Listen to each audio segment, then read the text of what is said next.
where the movie started, facing at a photo they've taken. Space tree flying through the skies and battles happen everywhere. Alright, what's up everybody?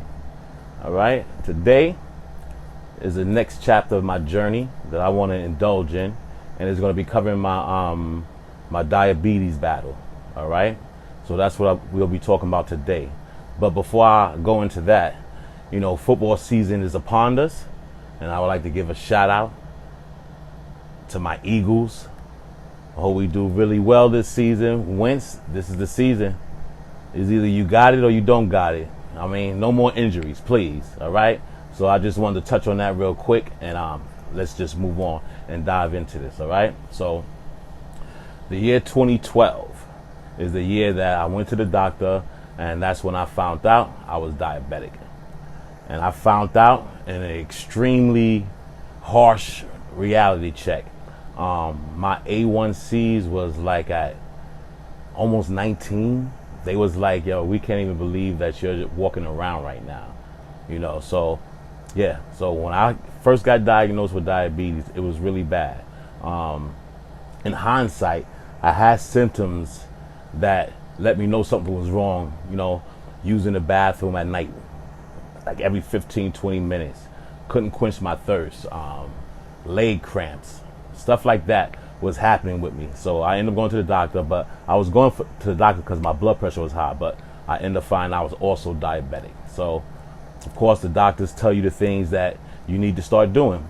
Besides being on medication, metformin, and I had to change how I eat. You know, I had to see a dietitian. They talked to me about food portions. They talked to me about how my plate's supposed to look.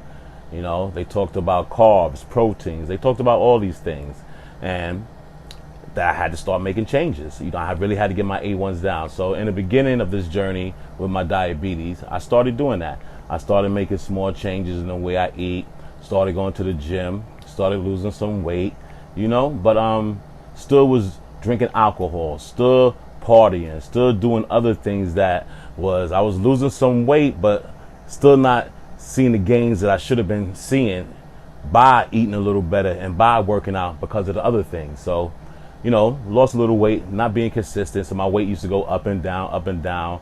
And it was just a continual process. Every time I went to the doctors, they asked me the same question: did you change your eating? Are you doing this? Your A1s are going down, but it could be better. This, that, you know.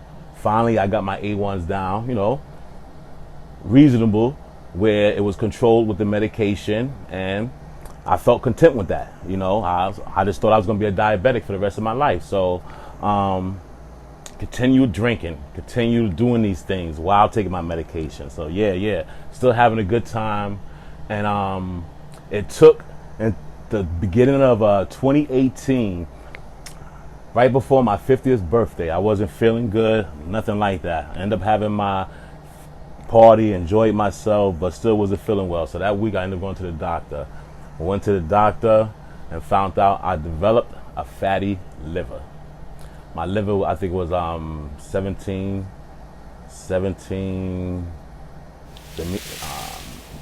meters, I think. I think it was 17. And my doctor told me straight up, you have to lose weight and stop drinking. You're going to end up killing yourself. That's what you have to do. So when I left the doctor's appointment, right then and then, I decided I had to really, really make a change. And so what I ended up doing was I did keto for 1 month. I did keto. And at the time I was weighing, I want to say like about 285, 290. That's you know, I dropped down to 340 to like about 285, 290, right? So I did my first month of keto, and it was a success. I lost 25 to 28 pounds in that 1 month. I was feeling real good about myself. I was going to the gym consistent 4 times a week. It was a success. You know, it really jump-started me, re-motivated me, and that's what I needed to happen. So I was able to get down to in my 260s. So 2018, went back to the doctor, and I reversed my diabetes. You know, before I even went to the doctor, I knew I reversed it because I was testing my sugar, and my sugar was always good. My sugar was like 90, 87 after eating. So I knew I reversed it already. And when I had a conversation with my doctor before the appointment, I even let them know, like, I stopped taking my medication. Before I went back to the doctor, I stopped taking my medication on my own and went back, and they was just shocked. They couldn't believe it. They saw the weight loss. They just couldn't believe it. So I'm still in this a grade 8 study group because in the beginning when I was in, like, about, I want to say 2014, my doctor referred me to the study group. So I ended up getting involved with the study group, and that was the best thing that ever happened because they really motivated me and kept pushing me. I had to see them every 3 months, and they was just on my back, telling me, you just don't want to just have the medication control the way you eat. If you do these things and you eat better and exercise, you will reverse your diabetes. And that's exactly what I did. So I'm really proud of that. And like I said, you can have health conditions, but you can do things to help or aid or even get rid of the ailments that you have.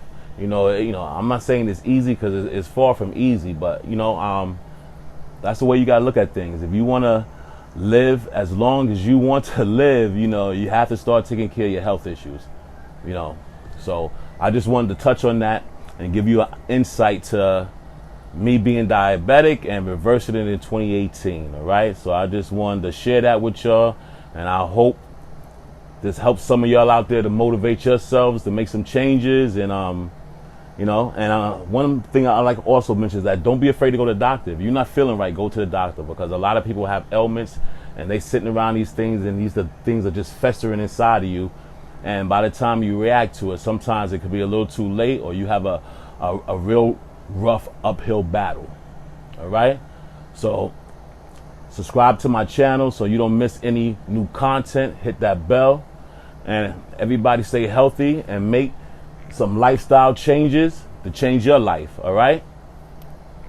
I just wanted to do that for a second. You know what I mean? Oh, one more thing. I like to support certain people, so don't put no smut on my name. You know what I mean? $1 million worth of gain. Gilly the Kid and his cousin Wallow.